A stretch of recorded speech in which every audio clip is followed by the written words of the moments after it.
کہ یہ تو اگر اس طرح ہے یہ تو بہت بڑی بات ہوگی، اس سے تو انکوائری بٹھانی جانی چاہیے کہ یہ کیسے ممکن ہے کہ عوامی نمائندوں کو یہ اتنے ایک موزن فورم کے نمائندے جو عوام کے نمائندے ہیں ان کو اس طرح دھوکہ دیا جائے کہ اس کو دکھایا کچھ جائے اور اس کے بعد اس میں امینڈمنٹ کر کے اس کو چینج کیا جائے. یہ کیسے ممکن ہے؟ یہ تو بہت بڑی بات ہے. تو میں سمجھتا ہوں کہ ابھی یہ چیزیں ہمیں سامنے آ جائے گی. یہ تو کورٹ میں تو اسی لیے اس کے ساتھ وہ شامل اس لیے نہیں ہو رہے تھے کہ ان کی وجہ سے ہماری پوزیشن جو ہے وہ خراب نہ ہو، کہ پھر کورٹ عدالت یہ کہے کہ آپ کی ممبران جو اسمبلی ہے جو ایکٹ ادھر ہوا وہ آپ کی نمائندگی ہونے کے باوجود آپ نے وہاں پہ مخالفت میں ووٹ دیا اور ادھر آ کے پھر پوائنٹ اسکورنگ کے لیے عوام کو دھوکے میں رکھنے کے لیے اس کو چیلنج کیا جا رہا ہے. لیکن یہ کہ اب یہ چیزیں بات ہے کہ پٹیشنیں آئیں گے تو یہ سارے ایک دوسرے کے ساتھ کلف ہوں گے اور عدالت میں ہم اس پہ بات کریں گے اور یہ سب چیزیں سامنے آ جائے گی. ساجد ترین ایڈوکیٹ صاحب، چونکہ آپ ایک سینئر قانون دان ہیں، بس یہ بحیثیت سینئر قانون دان اب یہ بتائیے کہ ہم دیکھتے ہیں کہ جو یہ ایکٹ ہے 18ویں ترمیم کی موجودگی میں پاس کیا گیا، چونکہ 18ویں ترمیم کے تحت تمام صوبے اپنے وسائل پہ خود مختار ہیں اور 18ویں ترمیم سے پہلے بھی جو ہے معدنیات صوبے کی ملکیت تھی. تو آپ نہیں سمجھتے ہیں کہ یہ جو ایکٹ ہے 18ویں ترمیم کی بہت بڑی خلاف ورزی ہے؟ دیکھیے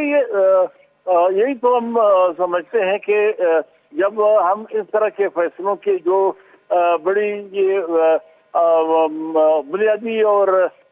قوموں کے حقوق کی بات ہے، صوبوں کے وسائل کی ریسورسز کی بات ہوتی ہے، تو ہم نے اسی لیے تو بار بار مخالفت کی کہ SIFC کے ذریعے جب آپ فیصلے کریں گے اور اداروں کو بائی پاس کریں گے تو عوام ان چیزوں کو ماننے کے لیے کبھی بھی تیار نہیں ہوں گے. یہ 18ویں ترمیم کی موجودگی میں اور آپ کے کانسٹیٹیوشن کے آرٹیکل 172 کے کلاس 3 کے موجودگی میں یہ ریسورسز پہ یہ تمام جو ہے یہ صوبے کے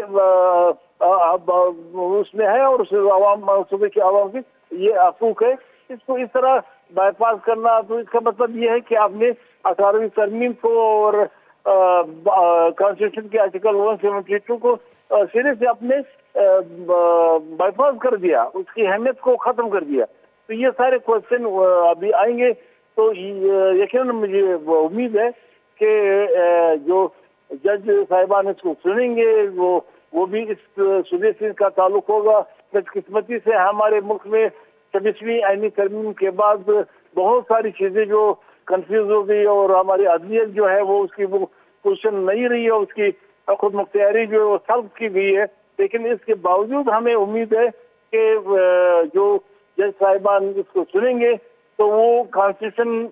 کے اندر جو ہے وہ ان تمام چیزوں کو سنیں گے اور ہمارے حق میں فیصلہ دیں گے. ٹھیک ہے، بہت بہت شکریہ ساجد ترین ایڈوکیٹ صاحب، سینئر نائب صدر بلوچستان نیشنل پارٹی کے پتران کا نگاہی بشک ہمیشہ کہ یہ 18ویں ترمیم میں بالکل خلاف ورزی ہیں اور 18ویں ترمیم میں درچہ صوبہ کے ہستہ آنی معدنیات آنی ملکیت ہیں تو بلوچستان دولت کے ہستے یا معدنیات کے ہستے یعنی وارث بلوچستان ملک. بریک کی ضروری پتہ میں کہیں گے پتران